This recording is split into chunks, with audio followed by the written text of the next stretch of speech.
ఇక్కడ మట్టికి గొప్పతనం ఉన్నది, ఇక్కడి గాలిలో పౌరుషం ఉన్నది, ఇక్కడ తినే తిండిలో వేసే అడుగులో పోరాట పటిమ ఉన్నది.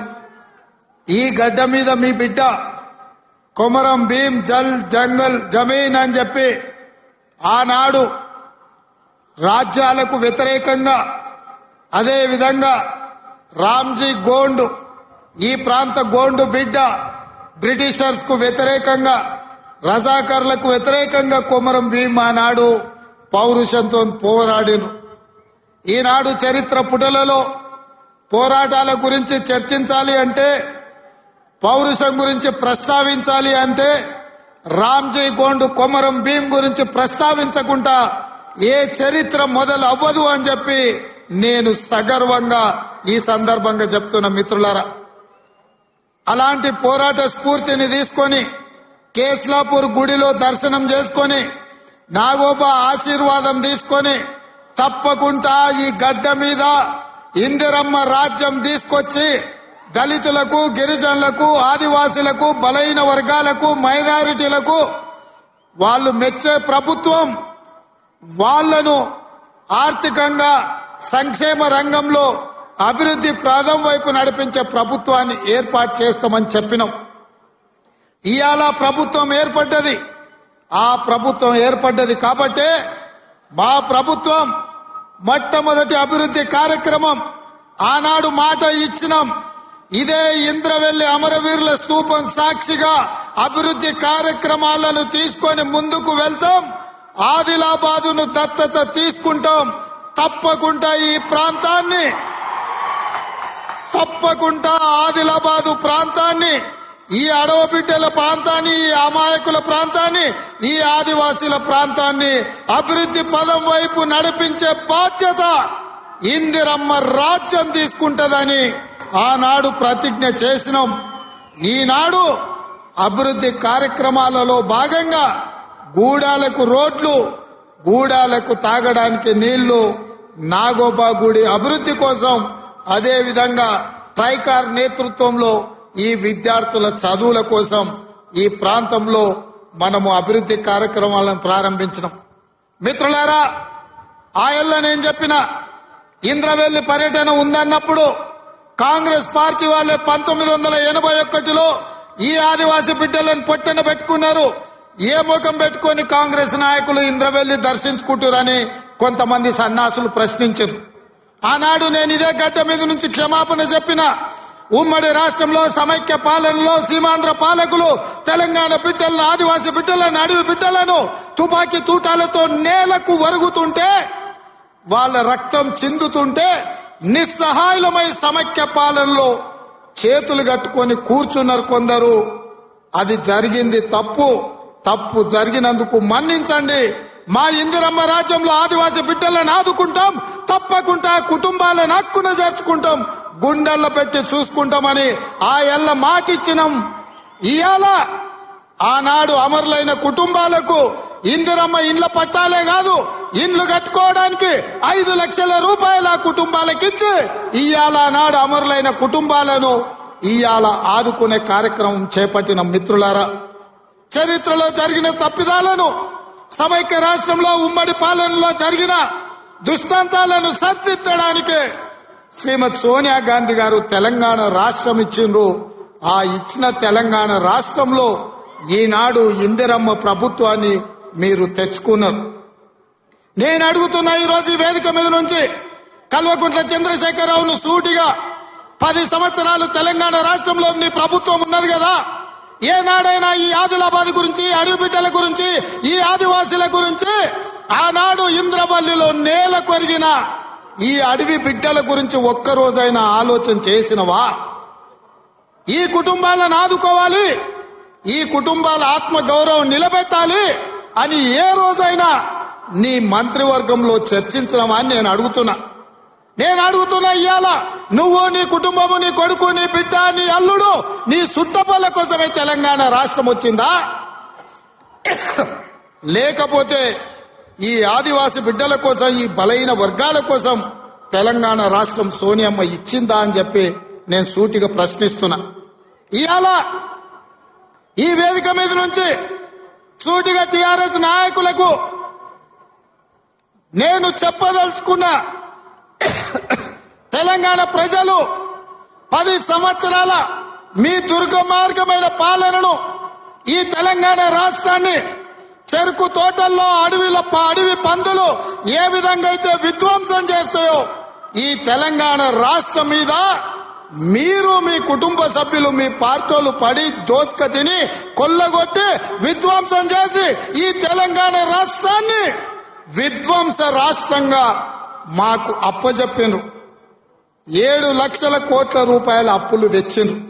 మరి 7 లక్షల కోట్ల రూపాయల అప్పులు తెచ్చిన మీరు ఆనాడు మేం కట్టిన కడెం ప్రాజెక్టు కూలిపోతుంటే మరమ్మతులు చేసిండ్రా? ఈ ప్రాంతంలో సదర్మాటు ప్రాజెక్టు కట్టాలి అనంటే సదర్మాటుకి మన నిధులు ఇచ్చిండ్రా? ఈ ప్రాంతంలో అడవి బిడ్డలుండే గూడాలకు రోడ్లైనా వేసిండ్రా? ఈ అడవి బిడ్డలకు మిషన్ భగీరథ పేరు మీద 40,000 కోట్ల రూపాయలు దోసుక తిన్నారు. తాగడానికి మంచినీళ్ళు ఇచ్చిండ్రా?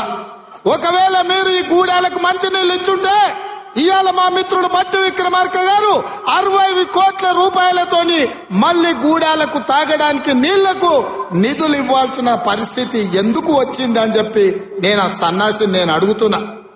నిజంగా నేను అభివృద్ధి చేస్తే నాగోబా గుడికి 7 కోట్ల రూపాయలతోటి ఈ రోజు మేము కార్యక్రమాలు తీసుకోవాల్సిన పరిస్థితి ఉంటుండేనా? ఇవాళ గూడాలకు రోడ్లు లేని ప్రాంతాలకు 27-28 కోట్ల రూపాయలతోటి ఇవాళ రోడ్లు వేసే అవకాశం మాకు వస్తుండేనా?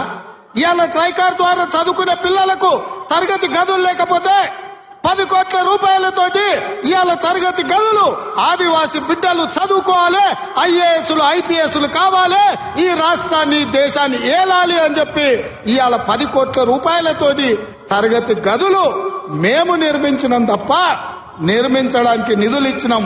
ఒక్క రోజైనా ఈ బిడ్డల కోసం నువ్వు సమీక్ష చేసినావా అని నేను అడుగుతున్నా. ఎంతసేపు నీ బిడ్డలు, ఎంతసేపు నీ దోపిడి, ఎంతసేపు నీ ఫామ్ హౌజులు కట్టుకోవాలన్న ఆలోచన తప్ప నీ కొడుకుకో బిడ్డకో ఉద్యోగాలు ఇవ్వాలి, పదవులు ఇవ్వాలి, ప్రజలు బండకేసి కొడితే మళ్ళీ శాసన మండలి సభ్యత్వం నీ బిడ్డకు కవితకిచ్చినవు తప్ప తెలంగాణ ఆడబిడ్డలకు చదువుకున్న పిల్లలకు ఉద్యోగాలు ఇచ్చినవా అని నేను అడుగుతున్నా.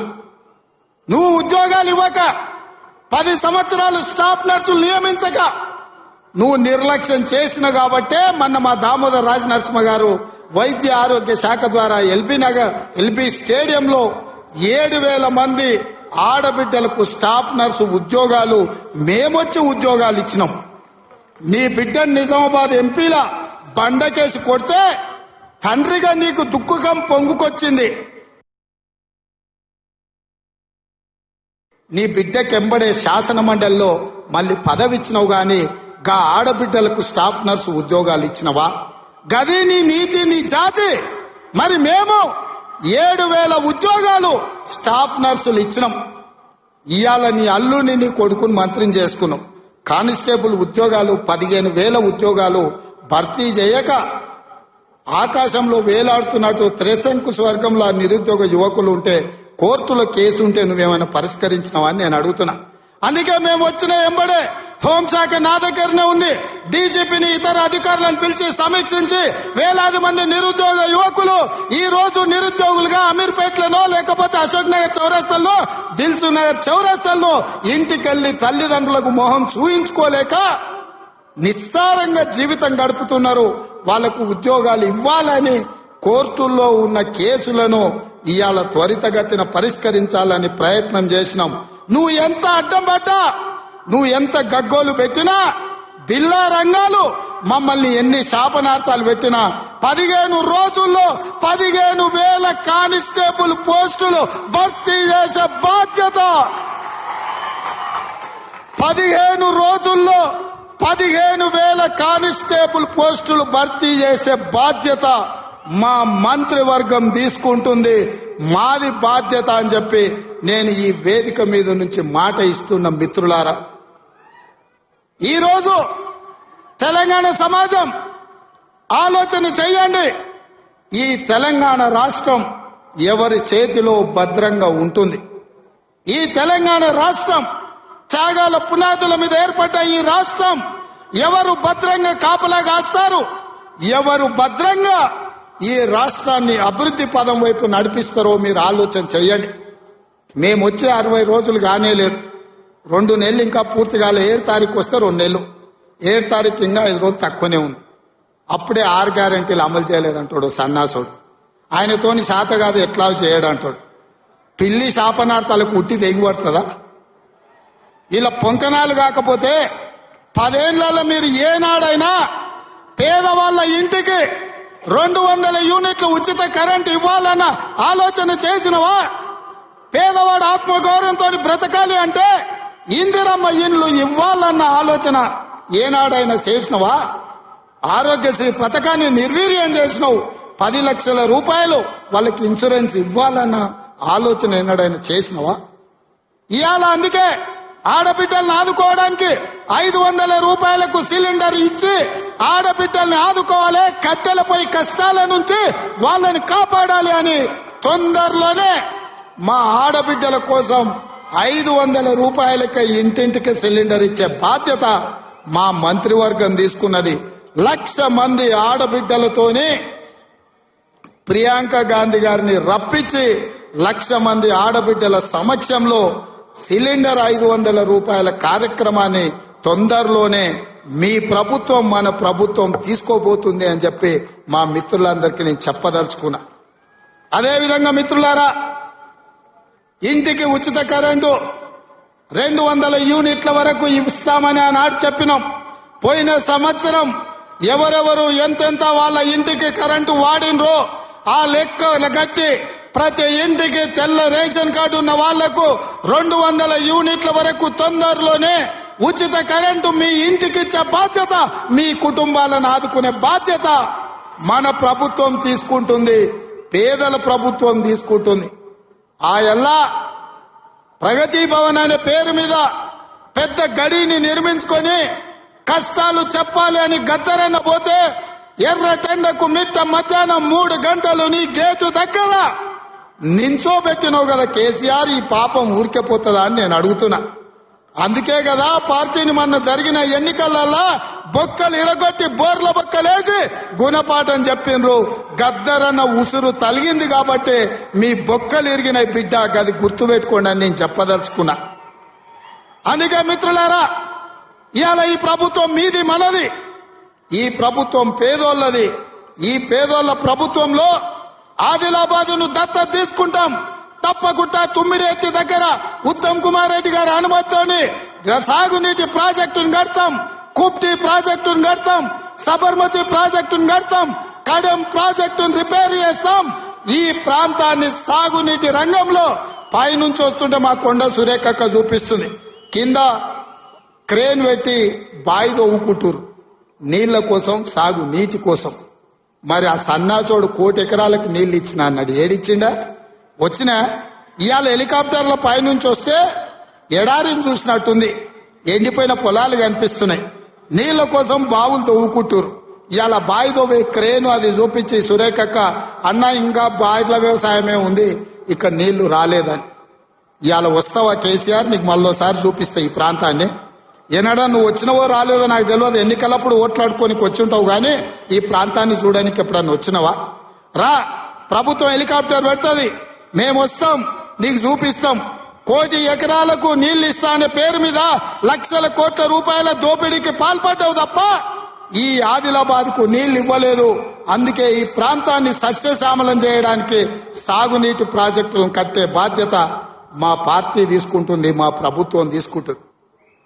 నిన్న మొన్న మాట్లాడుతున్నారు వాళ్ళు 3 నెలల 6 నెలల కేసీఆర్ మళ్ళా ముఖ్యమంత్రి అవుతాడు, ఈ ప్రభుత్వాన్ని పడగొడతామని. నీ అయ్యా ఎవడ్రా పడగొట్టేటోడు? పడగొడతారా? ఎవడు కొట్టేది? నేను అడుగుతున్నా. వేలాది మంది మా యువకులు ఇక్కడ ఉన్నారు, మీరందరూ చూసుకుంటే ఊరుకుంటారా? పడగొడితే ఊర్లలోకి రానిస్తారా?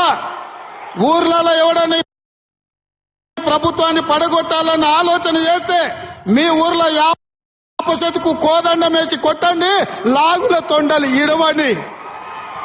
ఇది ప్రజలు ఎన్నుకున్న ప్రభుత్వం, ప్రజల ఆశీర్వదించిన ప్రభుత్వం, ప్రజల కోసం పనిచేస్తున్న ప్రభుత్వం, ఇది ప్రజా ప్రభుత్వం. ఆడ అనుకుంటుండు 1,00,000 కోట్లు పెట్టి కట్టిన కాళేశ్వరం కూలినట్టు ఈ ప్రభుత్వం కూలుతుందని. నీ అయ్యా నువ్వు దోపిడీకి పాల్పడ్డావు కాబట్టి ఆ కాళేశ్వరం గాలి వస్తే కొట్టుకుపోయింది. ఈ ప్రభుత్వం గాలి కాదు కదా, నీ ఖాందాన్ మొత్తం వచ్చినా బోర్ల బొక్కలు పండబెట్టి తొక్కుతాం. ఎవడ నీ ప్రభుత్వం పడుతుందనో 6 నెలలకో 3 నెలలకో కేసీఆర్ ముఖ్యమంత్రి అవుతాడని చెప్పిండు అంటే మూతి పండ్లు రాలుతాయని నేను చెప్పదలుచుకున్నా.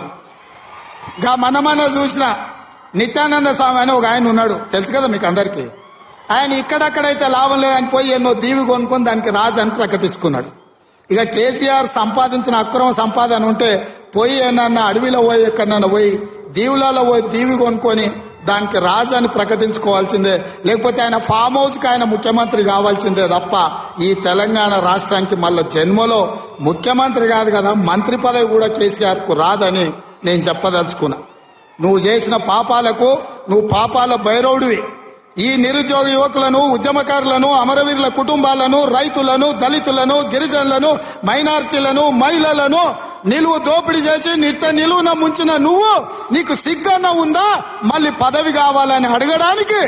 నీకు కొంచెమైనా రోషం ఉన్నదాన్ని నేను అడుగుతున్నా.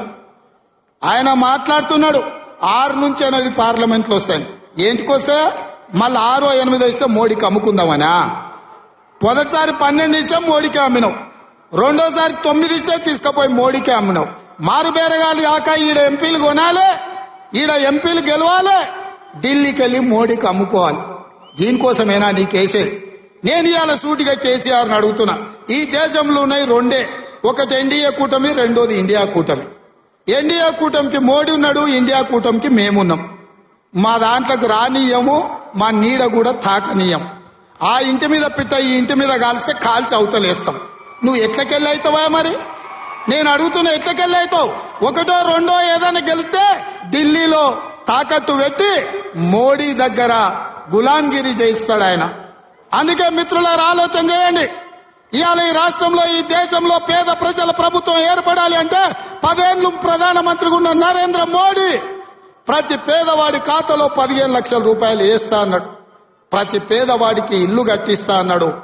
ప్రతి సంవత్సరం 2 కోట్ల ఉద్యోగాలు ఇస్తా అన్నాడు. రైతుల ఆదాయం 2 చేస్తా అన్నాడు. ఎవరి ఖాతాలన్న మోడీ 15 లక్షలు వేసిండా మిత్రులారా? వేసిండా? మీకేమైనా ఇల్లు కట్టించిండా? మీకు ఉద్యోగాలు ఇచ్చిండా? మన ప్రాంతానికి ఎప్పుడన్నా వచ్చిండా? పోనీ మీ ప్రాంతంలో ఆదివాసీ బిడ్డ స్వయం బాబురావుని ఎంపీ గెలిపించిండు, మంత్రి పదవిని ఇచ్చిండా? మరి ఏమి ఇయ్యనప్పుడు ఈ ప్రాంతంలో మోడీకి ఓటెందుకు వేయాలని నేను అడుగుతున్నా. మీరు ఆలోచన చేయండి. ఇవాళ మతం పేరు మీద ఒకడు, మద్యం పేరు మీద ఇంకొకడు రేపు ఎన్నికల్లో ఓట్లు అడగడానికి వస్తారు. ఇవాళ మతం ఒక రకం మత్తు అయితే మద్యం ఇంకొక రకం మత్తు. మోడీ కేడీ ఇద్దరు ఒక్కటయ్యి కాంగ్రెస్ ను అడ్డుకోవాలని చూస్తున్నారు. అందుకే మిత్రులారా, ఆదిలాబాద్ దత్తత తీసుకునే బాధ్యత మాది, మా ప్రభుత్వాన్ని. మీకు యూనివర్సిటీ ఇచ్చే బాధ్యత మాది, మా ప్రభుత్వాన్ని. మీకు తప్పకుండా తుమ్మిడేట్టు ప్రాజెక్టును కట్టే బాధ్యత మాది, మా ప్రభుత్వాన్ని. తప్పకుండా సదర్మాట్ పూర్తి చేసే బాధ్యత మాది, మా ప్రభుత్వాన్ని. కుప్తి ప్రాజెక్టును పూర్తి చేసే బాధ్యత మాది, మా ప్రభుత్వాన్ని. కడెం ప్రాజెక్టును మరమ్మతులు చేసే బాధ్యత మాది, మా ప్రభుత్వాన్ని. తండాలలో, గూడాలలో, మారుమూల పల్లెల్లో ప్రతి తండాకు గూడానికి రోడ్లేసే బాధ్యత మాది. తాగునీళ్ళు ఇచ్చే బాధ్యత మాది. పేదోళ్ళ పిల్లలకు చదువుకోవడానికి పాఠశాలలు ఏర్పాటు చేసే బాధ్యత మాది. ఈ రాష్ట్రంలో 2 లక్షల ఉద్యోగాలు నింపే బాధ్యత మాది. 2,07,000 నింపినాం. ఇంకా 1,93,000 ఉద్యోగాలల్లా 15 రోజుల్లో 15,000 కానిస్టేబుల్ ఉద్యోగాలు నింపుతాం. ఇవన్నీ చేసే బాధ్యత మాది. అందుకే మిత్రులారా, ఏ ఆదిలాబాద్, ఏ ఇంద్రవెల్లి సాక్షిగా ఆగస్టు 9, 2021 నాడు దళిత గిరిజన దండోర పేరు మీద ఎన్నికల సమర శంఖాన్ని పూరించినమో, మీ ఆశీర్వాదం తీసుకొని గుండెల నిండా మీరు ఇచ్చిన ధైర్యాన్ని నింపుకొని తెలంగాణ మూలల నేను మా మిత్రులందరూ కలిసి సమన్వయం చేసుకొని ఇవాళ ఇందిరమ్మ రాజ్యం తెచ్చినాం. అదే విధంగా ఇవాళ మళ్ళీ రాబోయే లోక్సభ ఎన్నికల్లో ఈ దేశానికి రాహుల్ గాంధీ గారు ప్రధానమంత్రిగా చెయ్యాలి అంటే కన్యాకుమారి నుంచి కశ్మీర్ వరకు 150 రోజులు 4000 కిలోమీటర్లు మండు టెండల్లో మంచు కొండల్లో నిర్విరామంగా పాదయాత్ర చేసిండు. ఇవాళ మణిపూర్ నుంచి మహారాష్ట్ర వరకు యాత్ర చేస్తున్నాడు. అలాంటి త్యాగం చేసే నాయకుడు, వాళ్ళ నాయనమ్మ ఈ దేశం కోసం ప్రాణం ఇచ్చింది, వాళ్ళ నాయన ఈ దేశం కోసం ప్రాణాలు ఇచ్చాడు, వాళ్ళ అమ్మ ఈ దేశం కోసం పదవి త్యాగం చేసింది. అలాంటి గొప్ప నాయకుడు ఇందిరమ్మ మనవడు ఈ దేశానికి ప్రధానమంత్రి కావాలి. రాహుల్ గాంధీ ప్రధానమంత్రి కావాలి అంటే ఆదిలాబాదు గడ్డ మీద కాంగ్రెస్ జెండా ఎగరాలి. మీరందరు సిద్ధం కదా? ఆదిలాబాద్ లో ఎంపీ గెలిపిస్తారు కదా? మీరందరు సిద్ధమేనా? మీరందరు సిద్ధమేనా? మీరందరు సిద్ధమేనా? మీరందరు సిద్ధమేనా? జై కాంగ్రెస్.